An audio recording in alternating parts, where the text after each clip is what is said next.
I just laid out in the preamble, revealing that Biden's made more money but paid less taxes in 2021. This as Biden calls for tax increases. But he can't even live up to his own standards. It just adds insult to injury on this tax day, doesn't it? It sure does, and it's always good to be with you, Chris. I'm glad you started the show by talking about how in debt we are as a nation. But if you break that down by individual taxpayer, it's almost $250,000 in debt for every single taxpayer in the United States based on that 30 trillion number. It's absolutely ghastly. And the real story out of the Biden tax returns, which I guess he didn't really want to draw a lot of attention to because he dropped it on the Friday before a holiday weekend, was the fact that, yeah, he paid less despite making more. But the real story is one of hypocrisy. Joe Biden is the leader of the Democratic Party who never misses a chance to say that we should have higher taxes. The rich should, quote, pay their fair share, right? They say this all the time. Well, I think the Bidens are doing pretty well. And while I hardly besmirch any American for legally minimizing their tax burden, when you're leading the charge to take more money by force out of the hands of hardworking Americans, and you're hiding behind lawyers and accountants and coming up with very creative ways to get yourself out of some payroll tax liabilities, I think that just smacks of hypocrisy from top to bottom. Yes, and of course, the press will make sure that hypocrisy never sticks to Democrats because the press is just as corrupt as Democrats. Ronald Reagan said, "Government should walk by our side, not ride on our back." The DHS says the Biden administration wasted $17 million on unused hotel rooms meant for illegal aliens. Democrats want VA doctors diverted to give free health care to illegal aliens. Yet big government bureaucrats complain we don't have enough money as Biden is proposing another $5.8 trillion budget. Shouldn't Americans reject the Democrats' view that we're supposed to bust our butts so they can give our money away to foreign nationals? Yeah, the government's role should be to do everything they can to get out of the way and encourage and support the productive members of our economy, small businessmen who are going out there and women every day to try and make a dollar by serving their fellow man by providing goods and services. But what we're doing, we are taxing these people into oblivion. And at the same time that it's getting harder and harder for the average American to pay for the necessities, food, shelter, clothing, we are turning around and paying for those things at complete taxpayer expense to people who have broken their laws and illegally entered this country, and what you talked about at that IG report. Not only are we paying to subsidize the housing of illegal immigrants while Americans are struggling to pay for their own housing, they took $17 million of those dollars and didn't even pay for the housing. They might as well have put $17 million in a wheelbarrow, rolled it out to a bonfire, and thrown it on top. That's exactly what they did here. And if we think that's bad, okay, this is just the tip of the iceberg. Once they undo Title 42, which they've said they're going to do, we are projecting now upwards of, like right now we're seeing about 200,000 encounters a month, which is a doubling of the record-breaking March of last year.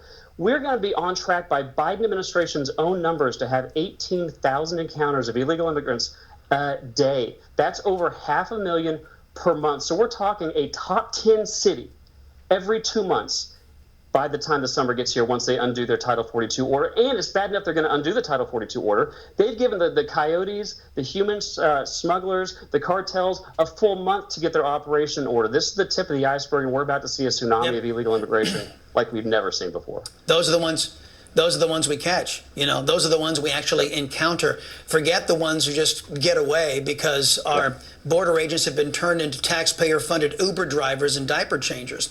In March, 210,000 illegal aliens were arrested at the border. You just alluded to that. More than 80,000 were released into the United States illegally and improperly. That's part of an estimated 2.5 million illegals unleashed primarily into Texas this last year with Biden in charge. Even with Governor Abbott, Representative, trying to stem the flow, Texas is getting hammered, in particular in South Texas, where Democrat policies are destroying Latino communities. Question, is this an invasion prompted by Team Biden? Well, Joe Biden promised to be a unifier, and he lied. He promised he would govern by the science and the data when it came to COVID, and he lied. But you know what? He promised us open borders. And by God, he is giving us open borders. He inherited the most secure border in history, thanks to the Trump administration. He and Kamala Harris have gone out of their way to create the crisis that's on our southern border. And yes, Americans are paying the price. And we here in Texas, I'm a lawmaker here in the state of Texas, just got back from the border not too long ago with members of the state legislature and the U.S.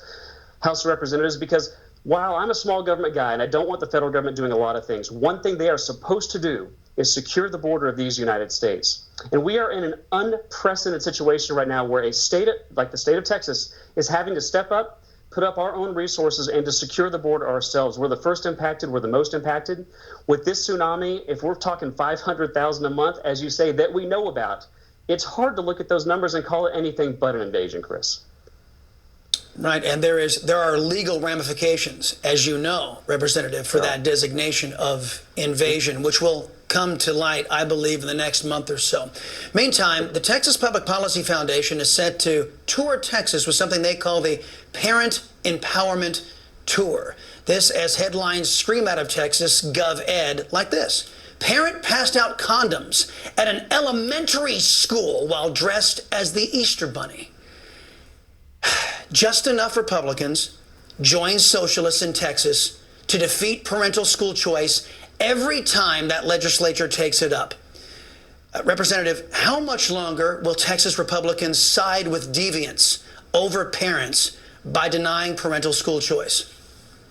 Well, I hope not much longer. When I ran for office, it was probably the central issue in my campaign. I campaigned as an unapologetic supporter of empowering parents and expanding educational opportunities through school choice, because I can think of nothing more immoral than saying to poor families of poor kids trapped in failing government schools who have moved away from just educating and moved into liberal indoctrination that, you know what, life sucks and you have to stay there. I look forward to fighting very hard next session to empowering parents into expanding school choice. And I'll tell you, this happened in Austin ISD, and Austin ISD is now pretending they are offended by the parent that did that. But just a couple weeks ago, Austin ISD, at the end of their Pride Week, had a Pride out in the party, or in the weekend, some party in the park at taxpayer expense, where they hired adult, highly sexualized drag queen performers to perform for not just minors, but elementary school children, again, at taxpayer expense. And I think parents all across the country are waking up. We saw what happened in Virginia. We saw what happened when the National School Board Association advocated for Biden to weaponize the FBI against parents who had done nothing more than have the audacity to show up and speak at school board meetings. It led to many state school board associations across the country cutting ties with that group. Sadly, in Texas, the Texas Association of School Boards is still forcing us taxpayers in Texas to subsidize that organization that wants to target parents as domestic terrorists. But I really think parents are waking up, and I think there's a lot going to be coming on the good news category for school choice here in Texas and across the country in the coming year. Well, you might have a message or two to deliver to those Republicans in the Texas State House who have this tendency to lock arm in arm with socialists to stab parents in Texas in the back over this issue. Now is a time of choosing. You're either going to choose the deviants, you're going to choose to stab parents in the back, or you're going to stand with angry parents. And maybe those Republicans who stand in the way of school choice, might I suggest, Representative Harrison, may not be standing much longer if they get in the way of this freight train. Always appreciate your hard work, sir, and come back soon. Thank you. Ahead tonight on the Chris Salcedo Show, Democrats have revealed their true colors.